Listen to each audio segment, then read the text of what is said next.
Essa é uma história real. É uma história que meu pai contava, vivida por ele e por minha mãe no começo da vida de casados. Uma história simples do interior, mas cheia de sacrifício, coragem e mistério.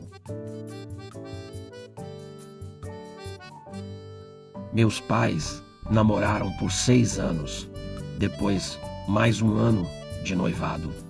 Foi um namoro respeitoso e com um certo sacrifício, pois ele tinha que fazer um percurso de 35 quilômetros para ver a minha mãe e era feito em cima de um burro, pelo nome Sereno.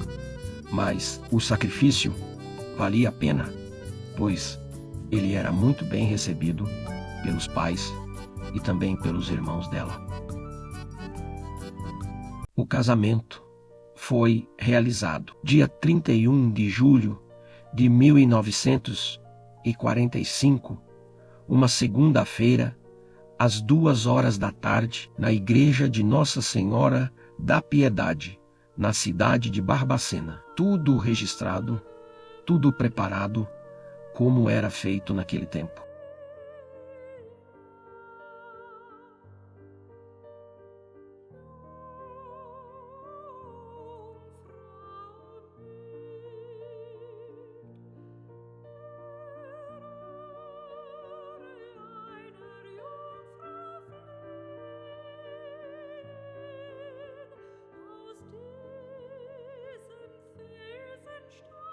Depois do casamento, eles foram morar num retiro afastado, cerca de 10 quilômetros da fazenda. O lugar se chamava Serra do Mamono. Era uma área de muito mato, usada antigamente para levar o gado na época da seca. Lá o clima era mais fresco, o gado produzia melhor e o queijo tinha mais rendimento. A Serra do Mamuno tinha uma fauna exuberante. Entre os cantos dos pássaros estavam o ronco dos bugios, que às vezes deixavam o clima mais selvagem, até um pouco assustador. As terras eram as mais férteis da região.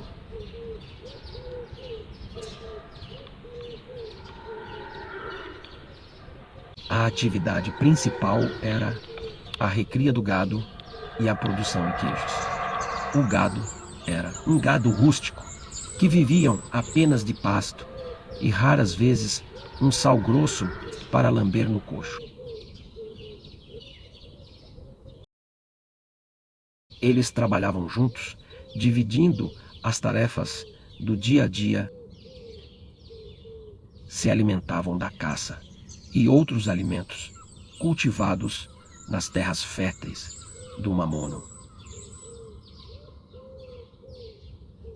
Também viviam seus momentos de romance, diante da beleza do luar, lá na serra.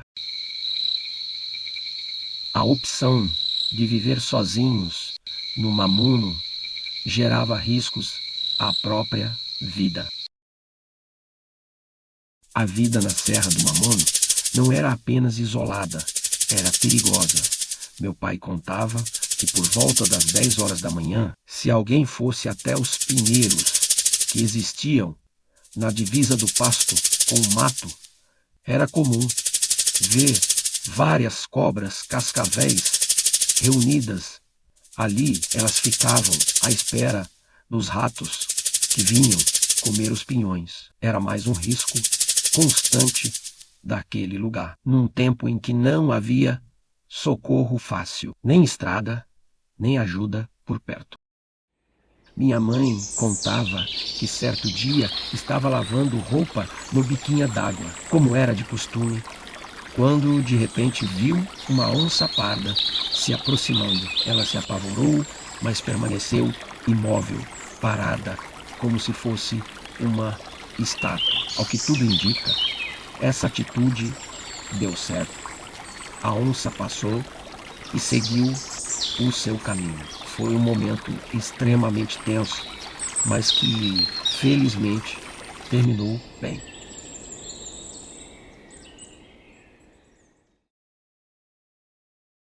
Dentre todos esses perigos, o mais horripilante, ao que parece, era a noite, quando se deitavam para descansar, pois o prazo era sempre curto. Quando a meia-noite chegava, o pesadelo começava. O barulho da porteira se abrindo vinha primeiro. Logo depois, vacas e bezerros berrando, um tropel de algo correndo lá fora. E por fim, a reação dos cães. Na primeira noite, após o acontecimento, meu pai se levantou para ir lá fora, acreditando que os bezerros tivessem mamado todo o leite e que não sobraria nada para a fabricação do queijo no dia seguinte. Minha mãe, porém, o impediu. Segurou-o com firmeza e disse que aquilo não parecia coisa deste mundo. Não sabiam exatamente o que era, apenas percebiam que aquela coisa se movia na direção do cachorro. Ele apanhava muito. No fim, ficava prensado contra a porta da cozinha, sem ter para onde fugir. O sofrimento era tão intenso que não restava alternativa. Precisavam escondê-lo dentro de casa, numa tentativa desesperada de protegê-lo.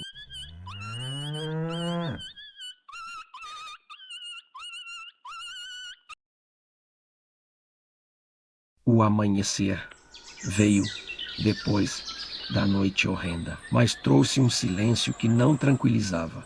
Tudo parecia normal demais. Não havia marcas no chão, nem vestígios do rebuliço que a escuridão prometera. O gado estava manso, apartado como manda o costume, bezerros nos lugares certos.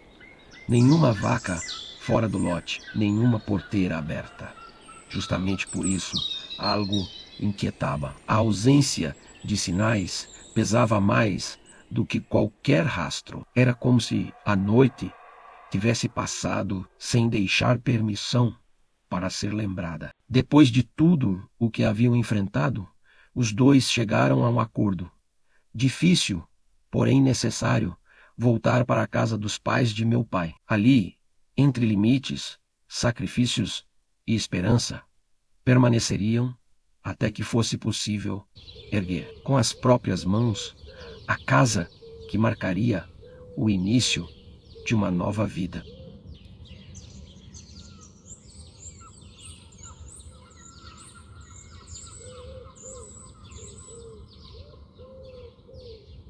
Dois anos depois do casamento, em 1947, o casal ergueu a casa tão sonhada, dando origem à Fazenda São José. Com o passar dos anos, a Fazenda São José foi se transformando. Cada mudança reflete o trabalho, a dedicação e o esforço de quem construiu tudo passo a passo. A casa cresceu, os espaços foram sendo adaptados e a fazenda acompanhou o tempo. O que mudou foi a forma, a essência permanece a mesma. Foi aqui que meus pais viveram até o fim de suas vidas. Nesta fazenda, criaram 12 filhos, 6 homens e 6 mulheres. Hoje, moro com minha família nesta mesma fazenda, que segue viva, conservada e bonita, atualizada com respeito à sua história e ao trabalho de quem a construiu. A Serra do Mamono não foi apenas um lugar, foi cenário de luta, isolamento e coragem. Ali, entre a mata fechada, o gado rústico, o silêncio das madrugadas e os riscos constantes, uma família construiu sua história com trabalho duro, fé e perseverança. Cada trilha aberta, cada curral erguido e cada casa construída carregam a marca de quem enfrentou o desconhecido para criar raízes e deixar um legado que atravessa gerações.